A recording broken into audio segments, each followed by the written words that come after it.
Hello students, welcome to AD study 26। और आज हम अपनी वीडियो का एक अगला पार्ट शुरू करने जा रहे हैं जो कि इश्यूज एंड वर्ल्ड हिस्ट्री से रिलेटेड है। और जैसे कि मैं आपको हर वीडियो के अंदर इन्फॉर्म कर रही हूँ ये वाली बात कि हमने क्वेश्चन पेपर को ऑलरेडी देख लिया है, हमने मेन पॉइंटर्स को देख लिया है और अभी हम लोग जितने भी मेन पॉइंट्स हैं उन सबको डिटेल के अंदर क्वेश्चन वाइज कर रहे हैं। ठीक है, तो अभी हम बिना टाइम वेस्ट किए पहले अपना क्वेश्चन स्टार्ट करते हैं, उसके बाद बाकी चीज़ें डिस्कस करेंगे। तो हमारा क्वेश्चन है, सन 1929 की महामंदी के प्रमुख कारकों की व्याख्या कीजिए। औद्योगिक विश्व पर इसका क्या प्रभाव पड़ा। और दूसरे तरीके से क्वेश्चन पूछा जा सकता है, सन 1929 की विश्वव्यापी मंदी के औद्योगिक विश्व पर पड़े प्रभाव का विश्लेषण कीजिए।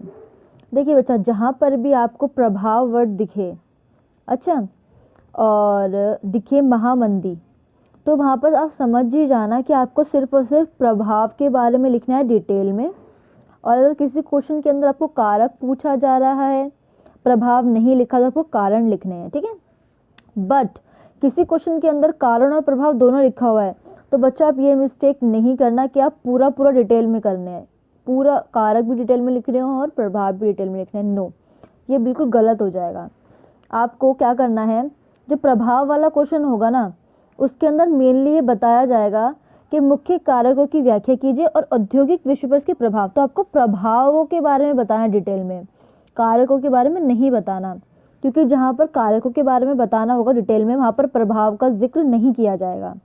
ठीक है, अब जैसे कि इस क्वेश्चन के अंदर कारकों की व्याख्या है, तो आप क्या कर सकते हैं, मैंने इससे पिछली वाली वीडियो के अंदर कारण करवाए हैं, तो उसके जो इम्पॉर्टेंट मेन पॉइंट हैं, जो मैं मेन पॉइंट्स करवाती हूँ, आप उनको सिंपल लिख सकते हैं, महामंदी के मुख्य कारक या फिर मुख्य कारण। उन पॉइंट्स को सिंपल तरीके से एक्सप्लेन ना कीजिए, सिंपल तरीके से लिख दीजिए और अपना प्रभाव को शुरू कर दीजिए। ओके बच्चा, तो अभी हम प्रभाव स्टार्ट करते हैं।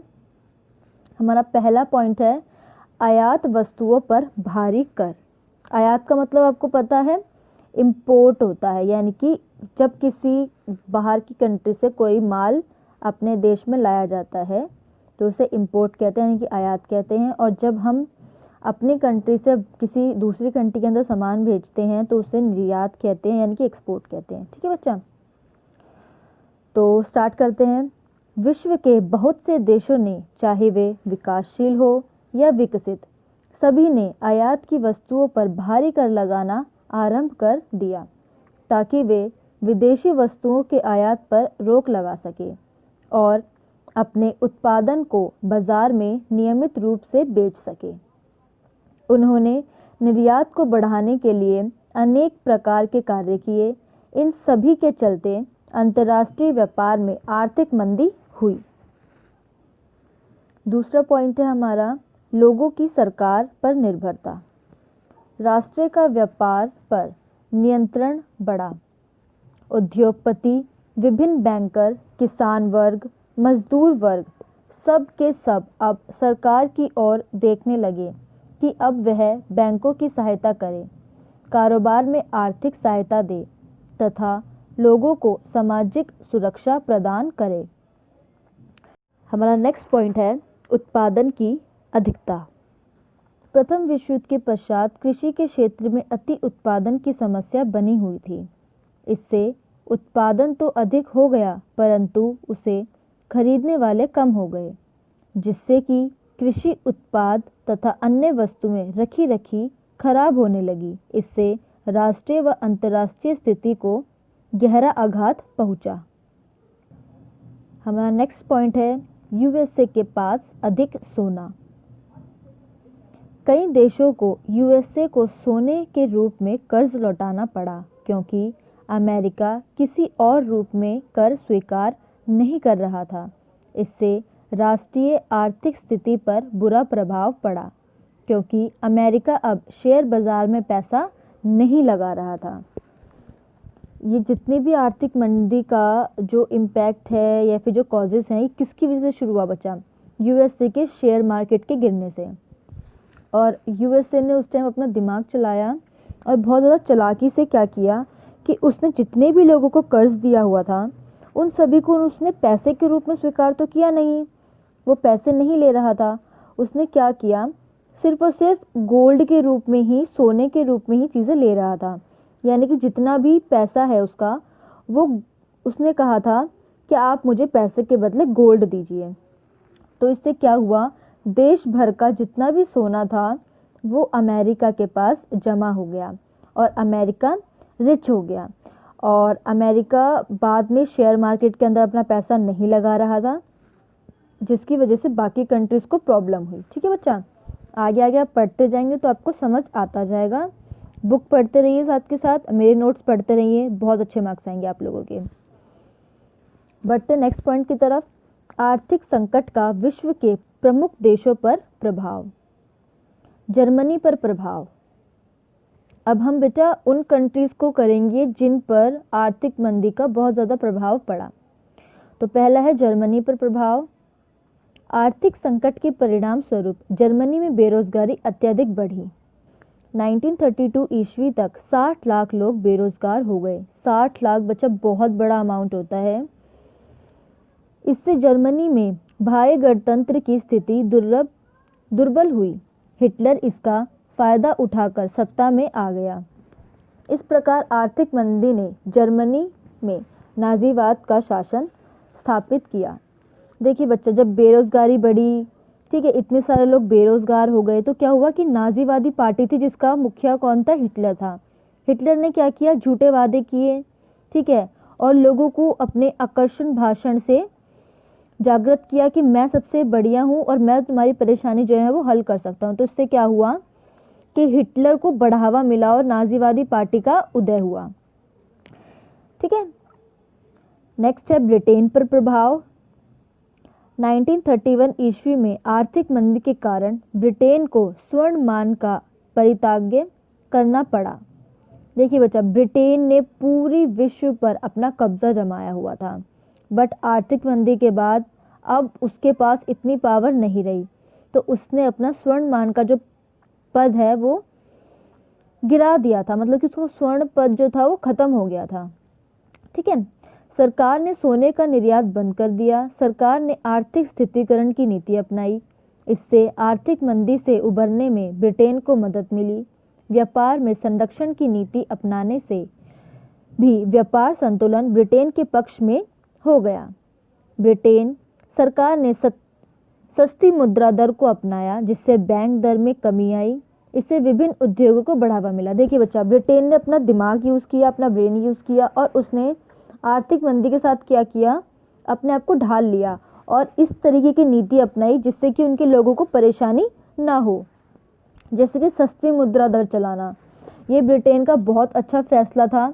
इससे उद्योगों को बढ़ावा मिला और बैंकों को भी इससे सहायता मिली। ठीक है, फ्रांस पर क्या प्रभाव पड़ा, फ्रांस का पढ़ते हैं, बहुत इंटरेस्टिंग है। जर्मनी से अत्यधिक क्षतिपूर्ति प्राप्त करने के कारण फ्रांस की आर्थिक स्थिति सुदृढ़ थी। यानी कि जर्मनी ने क्या किया था, जर्मनी ने पैसा लिया हुआ था किससे, फ्रांस से।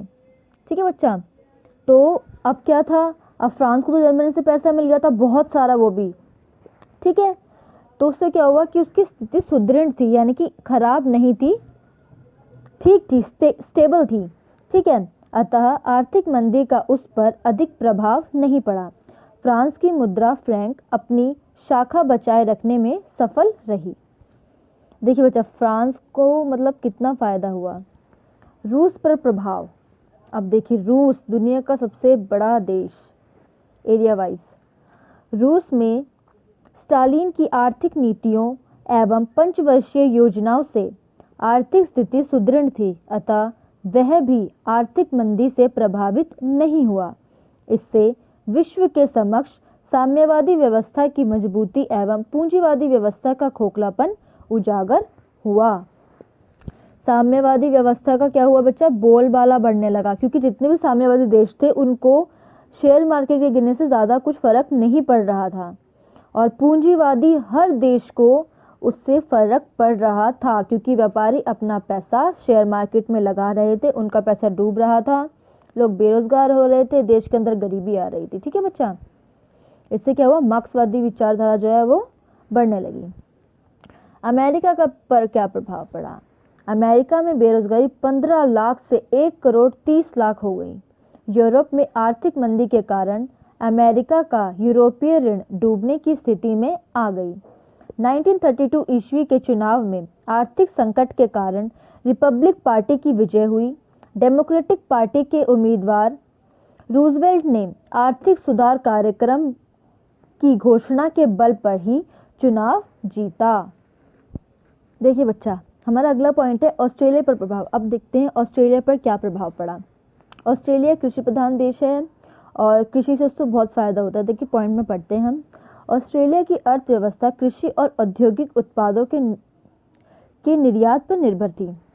देखिए बच्चा, साफ साफ लिखा हुआ है कि ऑस्ट्रेलिया की जो इकोनॉमी है वो कृषि और औद्योगिक उत्पादन पर के निर्यात पर निर्भर थी। यानी कि ऑस्ट्रेलिया जब अपनी कंट्री से किसी और कंट्री के अंदर अपना सामान जो है वो निर्यात करता था, बेचता था, तभी उसकी इकोनॉमी जो है वो स्टेबल रहती थी। बट अभी क्या हुआ, सभी कंट्रीज़ ने बाहर से माल लेना बंद कर दिया, जिसकी वजह से ऑस्ट्रेलिया को सबसे अधिक असर पड़ा तथा आर्थिक मंदी के चलते ऑस्ट्रेलिया की हालत पंगु हो गई। पंगु का मतलब है बहुत ज़्यादा खराब हो गई, जर्जर हो गई। ठीक है। कनाडा पर प्रभाव। कनाडा में औद्योगिक उत्पादन 58% कम हो गया और राष्ट्रीय आय 55% गिर गई। देखिए बहुत बड़ा अमाउंट होता है बच्चा ये। फ्रांस पर प्रभाव। फ्रांस काफ़ी हद तक आत्मनिर्भर था, इसलिए उस पर महामंदी का असर कम हुआ, लेकिन फिर भी बेरोजगारी बढ़ने से दंगे हुए और समाजवादी पॉपुलर फ्रंट का उदय हुआ। ये पार्टी थी वहाँ की, पॉपुलर फ्रंट। ठीक है। चिली, बोलिविया और पेरू पर प्रभाव। जैसे लैटिन अमेरिकी देशों को, जैसे मतलब पेरू, बोलिविया और चिली जैसे लैटिन अमेरिकी देशों को भारी नुकसान उठाना पड़ा। एक समय यह हुआ कि वहाँ फ्रांसीसी आंदोलन शुरू हो गए। निष्कर्ष। निष्कर्ष लिखना बच्चा बहुत इंपॉर्टेंट है, इसके बिना तो मतलब हिस्ट्री वाले बच्चों को कुछ हो ही नहीं सकता। इस प्रकार हम विश्वव्यापी महा आर्थिक मंदी को समझ सकते हैं तथा उसके कुछ महत्वपूर्ण तथ्य जान सकते हैं। जैसे 1930 के आर्थिक संकट यानी महामंदी को द ग्रेट डिप्रेशन के नाम से भी जाना जाता है। इस पर ढेर सारी बुक्स भी लिखी गई जो कि काफ़ी सफल भी हुई। इसमें सबसे प्रसिद्ध जॉन स्टीनबेक लिखित द ग्रेप्स ऑफ वर्थ जो 1939 में प्रकाशित हुई थी। इससे साहित्य का नोबेल पुरस्कार भी मिला था। ठीक है बच्चा, ये जो पुस्तक है इसके अलावा और भी बहुत सारी पुस्तकें लिखी गई हैं। ये सब द ग्रेट डिप्रेशन यानी कि आर्थिक मंदी पर लिखी गई है। और बच्चा, मैं आपको पहले भी बता चुकी हूँ कि आपका जो निष्कर्ष होता है ना, आपके आंसर पर डिपेंडेड होता है। ठीक है। जिस तरीके का आप आंसर लिखेंगे उसी तरीके का आप निष्कर्ष लिखेंगे। अगर आपको आंसर लिखते लिखते आप कुछ लिखना भूल जाते हैं तो अपने आंसर्स के अंदर आप काटा पीटी ना कीजिए, बिल्कुल साफ रखिए अपना आंसर। कुछ चीज़ भूल जाते हैं तो आप निष्कर्ष के अंदर उसे मेंशन कर सकते हैं, आपको उतने ही मार्क्स मिलेंगे। ठीक है बच्चा। और अगर आपको कोई डाउट हो तो प्लीज़ मुझे ज़रूर मेल कीजिए। ठीक है। आपके जो वैलिड क्वेश्चन होते हैं मैं उसका आंसर ज़रूर देती हूँ आप लोगों को। मेरी वीडियो को लाइक करें, मेरे चैनल को सब्सक्राइब करें और मेरी आने वाली वीडियो की नोटिफिकेशन पाने के लिए बेल आइकन को प्रेस ज़रूर कर दें।